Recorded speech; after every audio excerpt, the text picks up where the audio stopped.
guys, it's me again, Daniel TV Vlogs.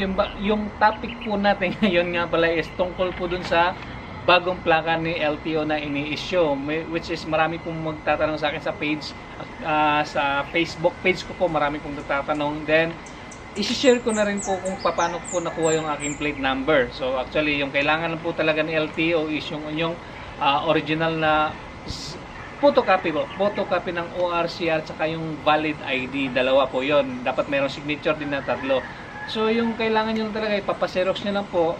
At yun po yung papasa nyo sa LTO. Kasi nationwide naman po yung memorandum ni LTO. And pagkakalam ko, lahat ng LTO naman to nagpapalit na ngayon ng plaka. Kasi if not sure, pero I'm sure na hanggang August 31 lang ata yung kanilang limitasyon. Then after nun parang magkakaroon na ng penalty yung mga hindi makakakuha ng bagong plaka. Pero yung mga nagtatanong ulit kung may bayad ba po yung bagong plaka, wala pong bayad, libre lang po ni LTO. So ito yung bago kong plaka ngayon na nakuha. Ito yung aking luma, yung 7 digits. So yung mga 7 digits kasi pinapalitan na yun ngayon. Tapos ito yung nakuha ko. Actually nakuha ko lang yung plaka ko is almost 1 hour lang po. And then uploaded na po siya, kasama na po yung kanyang certificate. Ayan, kasama na po yan. Yung sa certificate po, nakalagay naman po dito kung yung lumang plaka nakasulat at yung bagong plaka nakasulat. At bago ko po nakuha yung aking plaka is na-uploaded na po siya dun sa LTO. So yung iba kasi nagtatanong sa akin kung sila pa po ba yung mag-upload ng kanilang plaka. Actually si LTO na po yung nag-upload dun ng kanilang plaka. Yung nagtatanong naman po dun nga po pala sa akin kung what if second owner po sila ng kanilang mga motor. So kung second owner naman po kayo, ang alam ko is hinahanapan din ni LTO ng deed of sale.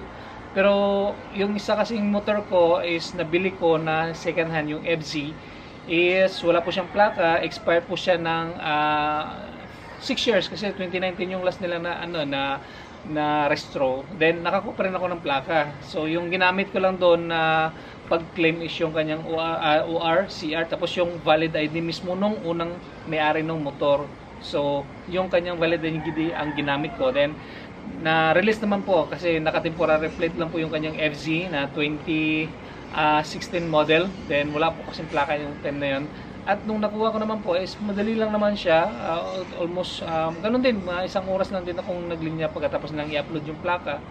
Then yun, nakakuha din ako ng certificate at saka kanyang plaka na bago. Then wala pong bayad, inuulit po, wala pong bayad yung plaka ni LTO na ni-issue ngayon. So ito naman sa aking FZ, ito SZ is 2013 model naman po, is nakakuha naman po ako ng plaka. Ito mismo sa akin nakapangalan. Yan. So ito yung luma, ito na ngayon yung bago. Hindi magkapareho, hindi po pwedeng pagsabihin sa LTO kung bakit hindi magkapareho. Kasi random naman yung pagbigay nila hindi tayo pwedeng magsabi na bakit hindi magkapareho. Yun na yung binigay ng LTO wala tayong magagawa doon. At least ang importante is nailagay nila dito sa certification yung number, old tsaka new. Yan.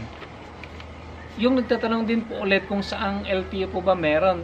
Ang alam ko is nationwide naman po yung binibigay ni LTO na plaka.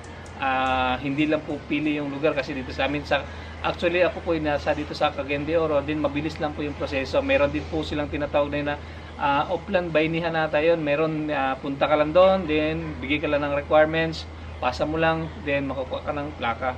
So nationwide po ito na kautosan. Then sa mga nagtatanong ulit kung yung pangalan daw ng kanyang motor sa kapatid niya, sir, wala po problema. Basta importante kung sa kapatid niyo po nakapangalan yung motor nyo, yung kapatid nyo rin po na valid ID ang gagamitin nyo. So kailangan magkapareho po talaga yung tatlo.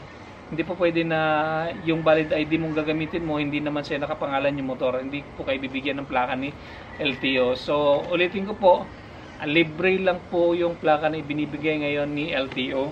At bago niyo po ibigay, yung plaka ko po na nakuha is uploaded na po siya. Then yung nagtatanong sa CR, paano yung CR, old yung nakalagay na number. Siguro pwede po kayong humingi sa LTO ng kopya. Dali lang naman siguro kumuha ng bagong kopya kasi kung gusto niyo kumuha din. Siguro ako ngayon magre-renew ako ngayong 9. So susubukan kong humingi ng bagong CR, baka makakuha ko kasi yun naman ang nakasulat doon is yung bago kong plaka. Yung ngayon is old yung plaka na nakasulat. Pero susubukan kong humingi ng bagong kopya ngayon pag magre-renew ako ngayong 9 kasi 9 naman yung number. So actually madali lang po talagang kumuha ng plaka sa LTO. Hindi na po katulad doon na mataas yung linya. Pero alam ko yung unang araw, ang daming nakalinya eh. Pero yung matagal na, kukunti na lang. So mas mabilis ka na mo.